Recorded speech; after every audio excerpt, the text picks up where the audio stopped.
আসসালামু আলাইকুম। আমি আজকে আবার আরেকটা নতুন রেসিপি নিয়ে চলে আসলাম। তো আমার আজকের রেসিপি ফিশ অ্যান্ড চিপস। আজকে আমি দেখাবো রেস্টুরেন্টে যেভাবে ফিশ অ্যান্ড চিপস করে সেই ফিশটা কিভাবে তারা তৈরি করে সেটাই আজকে আমি দেখাবো। আমি এখানে আজকে হকি ফিশ নিয়েছি। এই মাছটার কোনো কাঁটা নাই। আপনারাও যেই মাছের কাঁটা না থাকবে সেই ধরনের মাছ নিলে সবচেয়ে বেশি ভালো হবে, তাহলে সেই ফিশটা খেতে ভালো লাগে।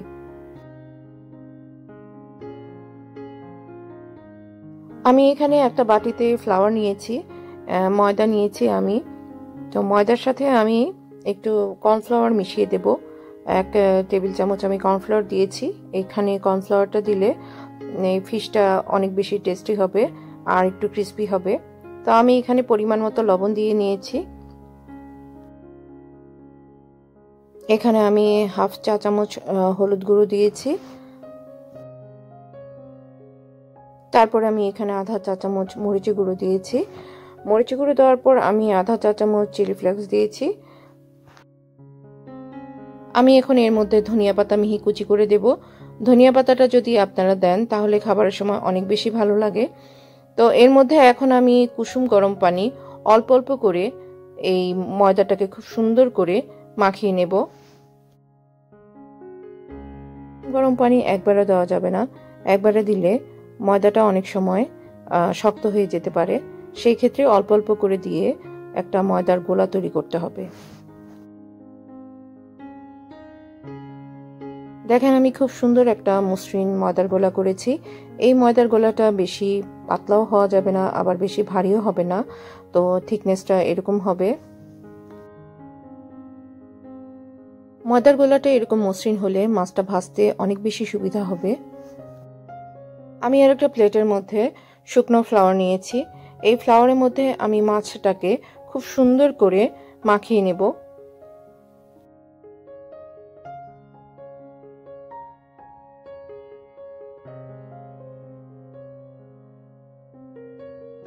ফ্লাওয়ারটা আমি মাছের এপিঠ ওপিঠ দুই পাশেই ভালো করে মাখিয়ে নেব। দেখেন এই মাছটা আমি দুই দিকেই ভালো করে ফ্লাওয়ারটাকে মাখিয়ে নিয়েছি, এতে ভাজতে সুবিধা হবে।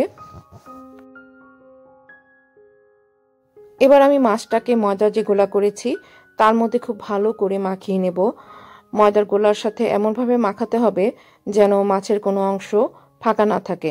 খুব ভালোভাবে ময়দাটাকে মাছের সাথে মাখাতে হবে। আমি প্যানে তেল আগের থেকে গরম করে রেখেছিলাম। এবার মাছটাকে আমি তেলের মধ্যে দিয়ে দেব ভাজার জন্য।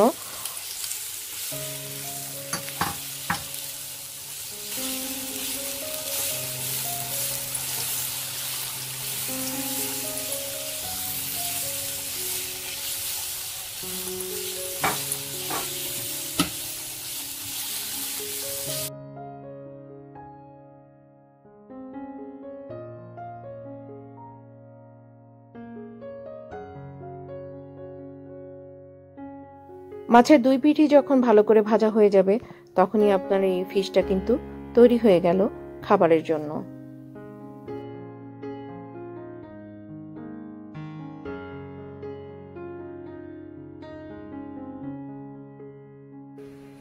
আমি ফিশটাকে আজকে মেয়োনিজ সসের সাথে পরিবেশন করেছি।